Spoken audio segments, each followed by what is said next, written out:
Hey everyone, welcome to another episode of Gripe, the show for short, sweet reviews of new release movies, plus the one thing that annoyed me the most. And I know I haven't done a video in a while because April didn't have any movies I was really interested in, and the last movie I saw was Your Name, and I was sick at the time, so I didn't have a voice, and I just couldn't do a video for that. But go see Your Name, it was amazing.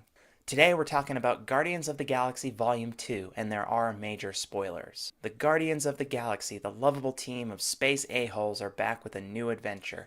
After double-crossing a dangerous race called the Sovereign, they find an unlikely ally with an important past. The film stars Chris Pratt, Zoe Saldana, Dave Bautista, Vin Diesel, Bradley Cooper, Michael Rooker, Karen Gillan, Pom Klementieff, Sylvester Stallone, and Kurt Russell, and the film is directed by James Gunn.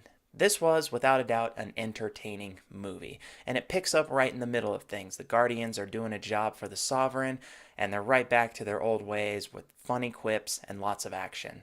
At this point, they are space mercenaries. They're still ragtag, but at least they're doing some important work. And I gotta say, from the get-go, Baby Groot is amazing. He's so cute. One thing that this movie does right off the bat and does extremely well throughout is the visual effects are just stunning, especially with the color. When they're on Ego's planet, the color that they use is just phenomenal. It's some of the best I've seen in a Marvel movie. But at the same time, it's still a comedy sequel, which means it suffers with forcing some jokes, especially with Drax. His character seems to force the jokes the most. And the movie does have a rough start, to say the least, but ultimately it does even out. There's some great additions to the cast.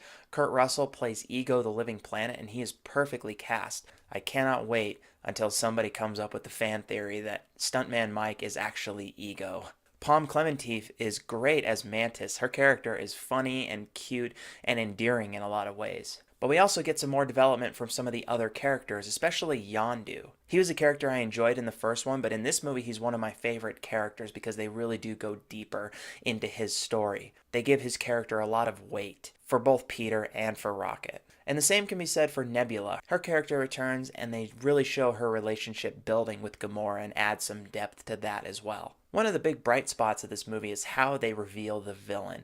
It's one of the better setups for unveiling the villain in the MCU, although I'm still in the minority in thinking that the best villain setup they've had was in Civil War. At first, it seems like Aisha, who's the head priestess of the Sovereign, would be the villain, but even right off the bat, her character is far too silly to be menacing. They have these, video game drones that they have chasing the Guardians, and it just seems very silly for that to be the ultimate villain. Although she is certainly important, and I'll mention that in a minute. But I also feel like overall the villains are kind of weak, not just Aisha, but even Ego. For halfway through the movie, there never seems to be a real dire threat. Either that, or their motivations and the reasons are too simplistic. Now, this movie had a ton of post-credit scene, but it also had something in the movie as well as a post-credit scene that was an amazing Stan Lee cameo, where Stan Lee is basically in a spacesuit talking to the Watchers. If you're not aware of it, there is a fan theory that went around talking about Stan Lee as being one of the Watchers.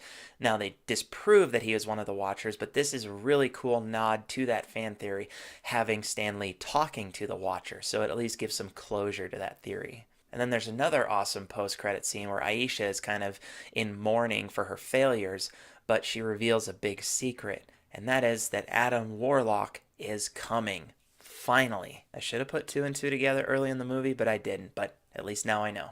Now, my key gripe for this movie is Ego, and specifically Ego's purpose. He talks about his purpose throughout the movie and then finally reveals it to Peter toward the end. He reveals that in his search for life, he was disappointed, and so his goal is to reshape the universe and reshape life how he wants it to look. However, he's not powerful enough to do so by himself. He needs an heir who basically has the same power, who can help him. And Peter is the first child to have that significant power. Every other one that he's fathered throughout the universe has not been powerful enough and has essentially died in the process. But when you boil it down, this is just a generic destroy the universe plot, and to me, that was really boring. And it's even worse that it's the father-son motif, the, Darth and Luke, we can rule the galaxy as father and son kind of thing. That's how he presents it, but it still was very simple. In fact, you really lost me when you had gigantic blobs destroying planets. That's when I was just like, okay, this is way too simplistic. I will give it, though, that it was a better way to end a movie than the dance off to win ending, but it was still very generic and somewhat disappointing that that's the way they went with it. Overall, the first film achieved monumental success because it was unexpected, so the sequel was doomed from the start because expectations are already much higher. But I'll give them credit for making a solid and wildly entertaining film, not to mention the most visually beautiful MCU film to date. It might not be as cohesive as the first film, but it does add some dimensions to the characters to make them more endearing. I'm giving Guardians of the Galaxy Volume 2 7.5 out of 10 for being extremely entertaining, but ultimately kind of suffering the same problems as most comedy sequels have. Let me know your thoughts on Guardians of the Galaxy Volume 2, and especially your thoughts on the post-credit scenes. And that does it for this episode of Key Gripe, and I'll see you guys next time. Bye-bye.